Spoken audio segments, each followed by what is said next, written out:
Imagine thinking you're crushing your kettlebell workouts only to find out that you're actually undoing a lot of your hard work and potentially setting yourself up for injury in the long term. There are 5 incredibly common kettlebell mistakes that so many people make that are simple to fix, and that when you start to be aware of what they are and how I'm going to show you how to fix them, you start applying that, you can start to undo those mistakes if you're making those, and you can move forward into the next step of your kettlebell journey and your progress. Especially the last 2, these are super common, way more common than you might think. You may be making those. You want to stick around for those last 2 for sure. All right, let's jump right into it. So the first one's going to be squat swinging. Yes, squat swinging or squat first swinging.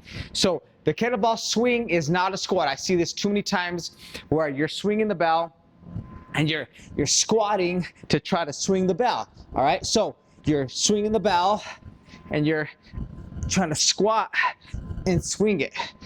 Squatting. All right, the kettlebell swing is not a squat. When you do the swing, when you do a squat, when you're swinging, you're actually taking your hip power, your core power away from it. All right, so it's not a squat and swing, it's a hip hinge. You want your hips going back first. The swing is a hip hinge, or more like a deadlift, not a squat. So you hinge,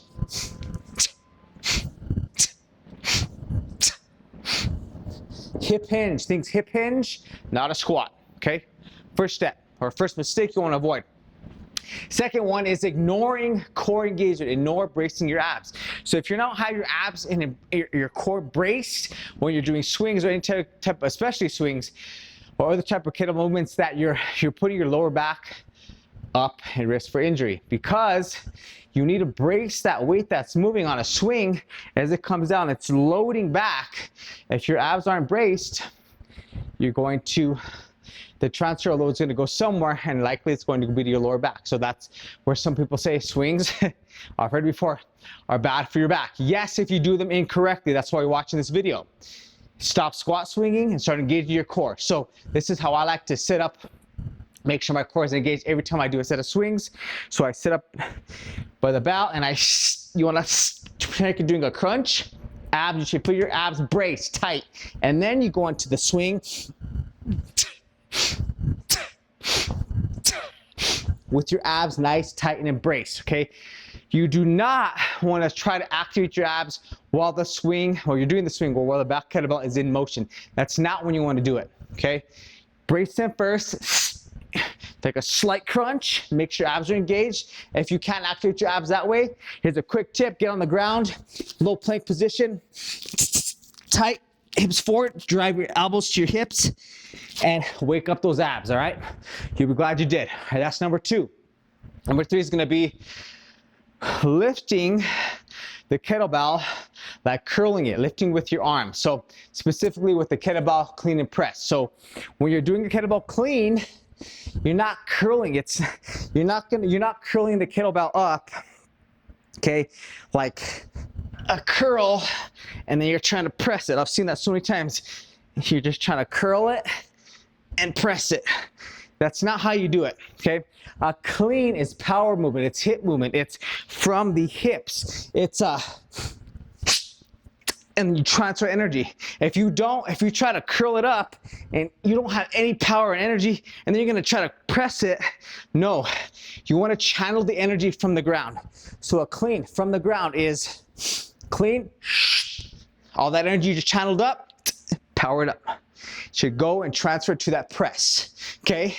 So clean and press, or trying to do any type of exercise with try to curl the bell, is not how you do it. It's power, it's hips, it's core. Remember this, the kettlebell is hips, core, braced. It's momentum and power, not grinding, curling, okay? You're not curling the bell. This isn't bicep curls, it's not a dumbbell. So remember that, keep that in mind. And then the last 2, I'm gonna get into this. It's important that you remember these last 2, they're so common. Before I jump into it, I wanna make sure, I wanna add this in there, something I made. It's a full body, 10 minutes, full body kettlebell workout. You can start to apply some of the foundational kettlebell exercises in a full workout. For free, I made that. KB10 in the comments if you want that, I'll shoot that over to you.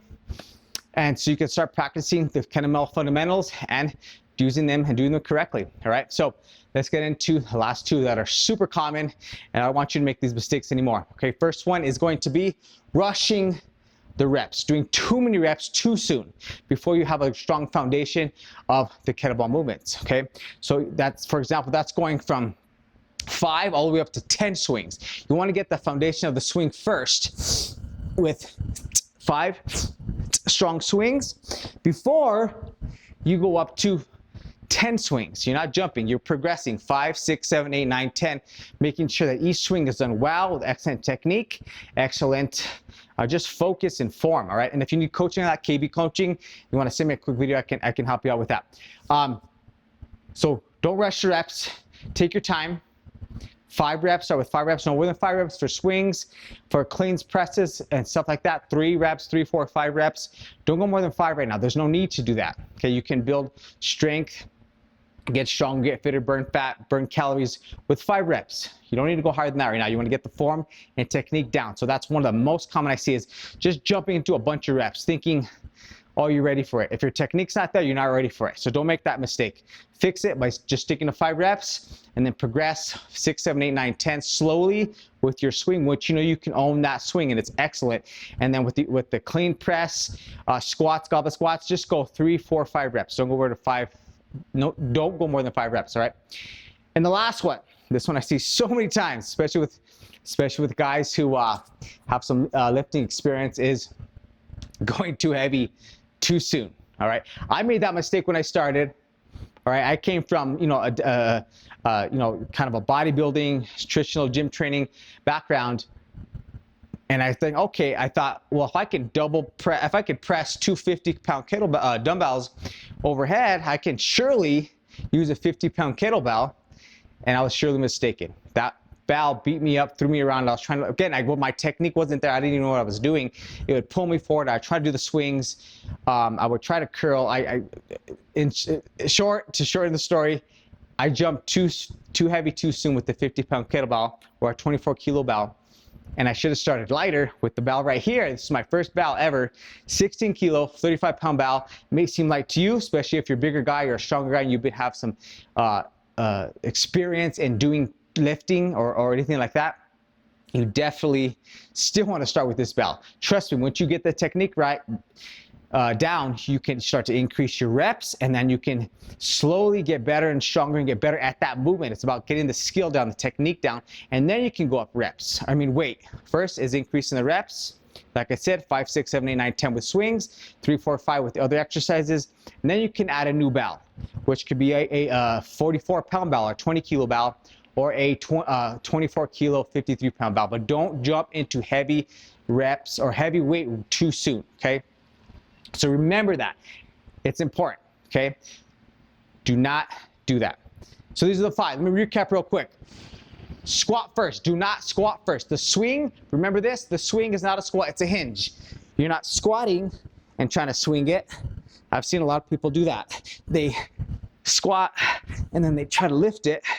If the bell is facing the ground, you're not getting enough power into it. The bell should be facing that way. Okay, the bell should be shooting forward. That's how you know you're hinging and you're powering through your hips. Second one here, engaging that core. Remember to brace your core, engage tight before you set up into that swing or any exercise that you're doing. Brace the core. You're gonna be glad you did, okay? And then next one is lifting with your arms, trying to curl that bell. You're not curling when you're doing a clean, for example. You're not bicep curling it and then trying to press it. You have to